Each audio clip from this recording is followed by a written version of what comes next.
Good evening, ladies and gentlemen. This is Tennyson E. Stead, writer and director of Quantum Theory, founding member of 8-Sided Films. And today I'm going to talk a little bit about, I'm going to break one of my own rules and talk a little bit about film finance. And I'm not going to talk about whether I'm financing movies, what movies I'm financing, or how I finance them, because that is a violation of Securities and Exchange Commission guidelines. However, what I can talk about, and what I want to talk about today, is one of the things we can't do, one of the things we shouldn't do in film finance. And I'm going to bring it down to a very basic level, because there's a lot of people right now out there trying to make movies happen that don't have a holistic sense of what those movies need or where those movies are going in any kind of business sense, okay? So this is not a comprehensive list of don'ts.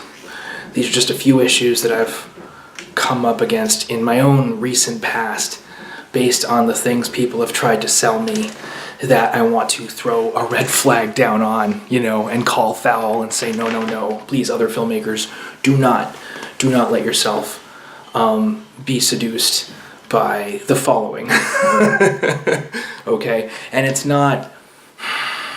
I'm not putting these cautions out there because these are ways that your creativity is going to be exploited. I'm putting these cautions out there because the business world is every bit as fraudulent and every bit as exploitative as politics or art or any other facet of our society. And ultimately, we have a compulsion to trust business people when they tell us what we need and what we should be willing to do, primarily because of a sense of desperation that we have because we haven't actually given ourselves the power and the knowledge of being able to pursue those things in our own interest, of understanding what our own interests even are.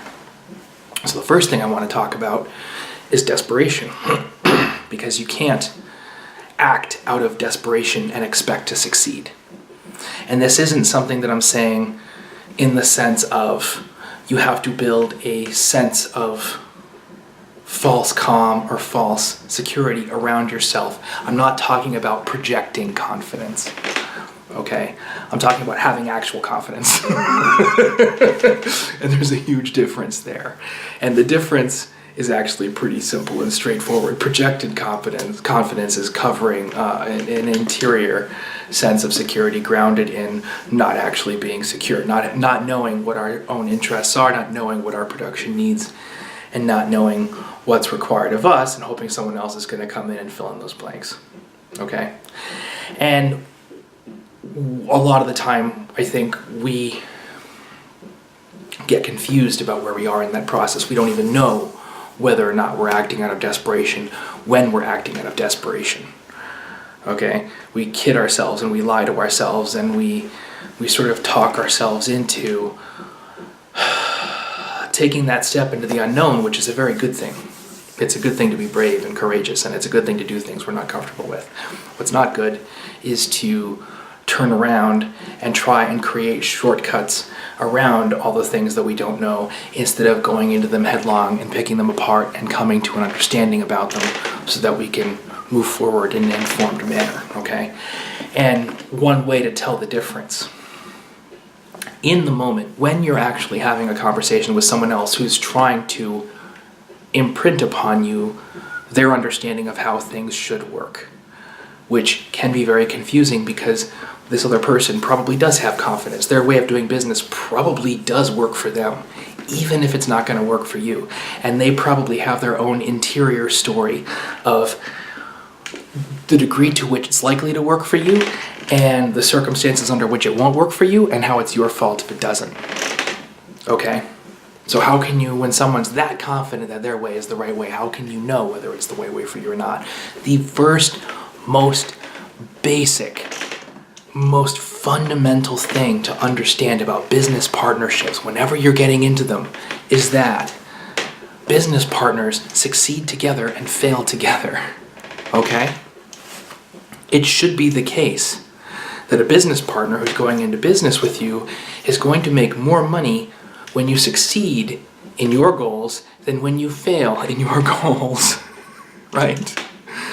Your business partner should not be in business with you if they can't trust you to do what you say you're going to do.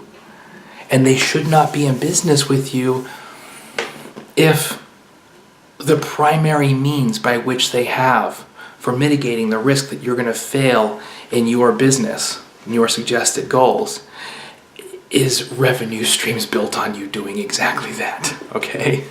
So, when someone's presenting to you a business model, the first thing you need to ask yourself is this person making money on my failure?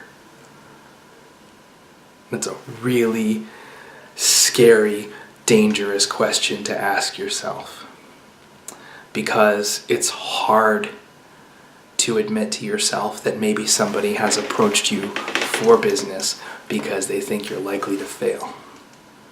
Okay?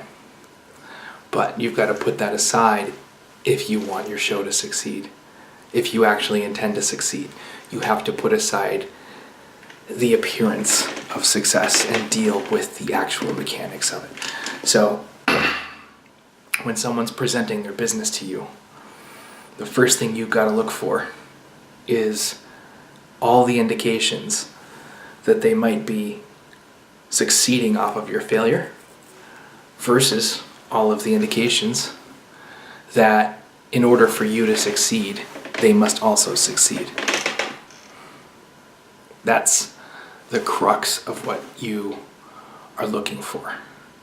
And if you can't find the ways where this person's success is dependent on your success, then they are not in business for your success. Which means even if it turns out that you do start to succeed, they don't have incentives to help push that along. They don't have incentives to help that along. They already, quote unquote, got theirs. You need to make sure when you're doing business with someone that they are looking through the same long-term plan that you are. Even if they get different things out of it, even if they're pursuing it for different reasons, and even if they get paid out at different stages of that process. You need to make sure that their business and your business are in alignment, that your goals, not just that they are making money off of you doing the things that you say you're doing, but that they are making money off of the end game that you say you are pursuing. Right? So, if it turns out that the mechanics of someone's business are such that they make money as much or relatively similar amounts of money when you fail as when you succeed, and you still think it sounds like a good idea, you are desperate. You are behaving desperately, you are acting out of desperation, and they see it and they're exploiting it and they're going to sell it to you until the cows come home. So how do we stop being desperate? Fundamentally, the most essential truth of it is that we have to look our liabilities in the face. We stop feeling desperation and we start feeling other things, even if those feelings are negative, once we acknowledge the reality that we are in. So it's very, very important to categorize and list all of the things that our productions actually need to succeed. If you are spending, let's say $2 million on a feature film, and it turns out to be more or less the truth that you need to make 3 times that amount in ticket sales to break even, which certainly in my own case is true, based on the numbers that you're getting from your distributors and who else is taking money out and what your prints and advertising costs are. If you need to make 3 times that, and let's say the average ticket price these days is $10, which I think is reasonable, then you need to make $6 million in tickets. You need to sell 600,000 tickets. How are you going to sell 600,000 tickets?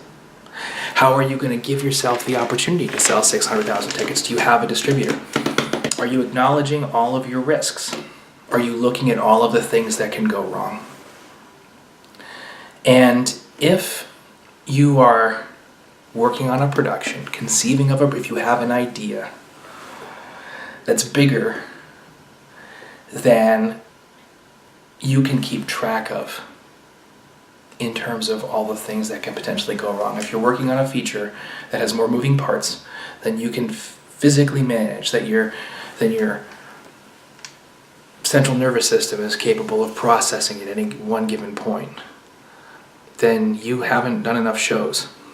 You need to work on a show that has only slightly more variables than the amount of variables you can keep track of, and you need to catch up and build those systems into your hardware and get yourself to a point where you can manage all those variables by the time the show is finished. It's okay if you're a little out of your depth. You're supposed to be. You're supposed to grow. You're supposed to give yourself food for growth and grow into productions. But you can't expect yourself to become Steven Spielberg or, Jerry Bruckheimer all of a sudden. It took those guys decades and decades and decades to become who they were, even once they were hugely successful. Jerry Bruckheimer wasn't the Bruckheimer of today until decades after he produced Top Gun. Decades. Steven Spielberg, Jaws is a relatively tiny movie by today's standards. Certainly by today's Spielberg standards. So, don't expect yourself to do some kind of crazy Marvel trilogy and be successful at it independently all right now. It's a recipe for failure. Build into yourself the systems of managing all of those resources and all of those variables, and do it from the ground up. Work on productions that you can manage, and then work on productions that you can't manage, but only by a little bit. And then do that consistently until you're able to manage a production on the scale of what you're talking about right now. And the truth is, by the time you get to that place, you'll probably have different ideas of what makes a good movie and what makes a good business proposition. You'll probably change and grow through the work, and you'll come to see the work that you thought was going to be so important when you were this age as, I don't want to say childish, but you'll come to see it as naive. Not necessarily in the business sense, but even in the artistic sense, you'll come to see it as boyish or girlish, and you'll come to appreciate all of the ways that you've changed, and you'll come to appreciate all of the skills that you've learned, and you'll believe that you can do better work, because what else is the point? The way to avoid desperation in interacting with other people is through creative and business growth, and through building the systems into your body that allow you to manage all of the different facets of the productions that you're coming into. And then when you interact with business people, instead of having them try and imprint upon you this idea of how the industry is supposed to work, you get to say to them, here's what my show needs right now. You're saying that you have the following skills. With those skills, can you solve this problem that I have? It's a yes or no question. Can you do the thing I need you to do, and for which I will gladly pay you, but I can only pay you in this way or that way because here are the limitations of my production. Does all of that work for you? And then they'll say, listen, bro, let me break it down for you. And that's where you start to go, oh my fucking God, I can't listen to any more of this. Your own irritation will become so much more powerful a voice than your desperation that you will wind up driving off and insulting most of the people who are trying to take advantage of you. Which personally, it's a lot better than getting taken advantage of.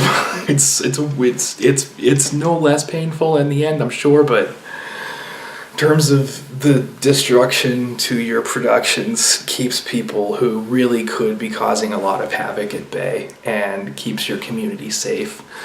And in the end, I'll take it. I'll take it for those reasons.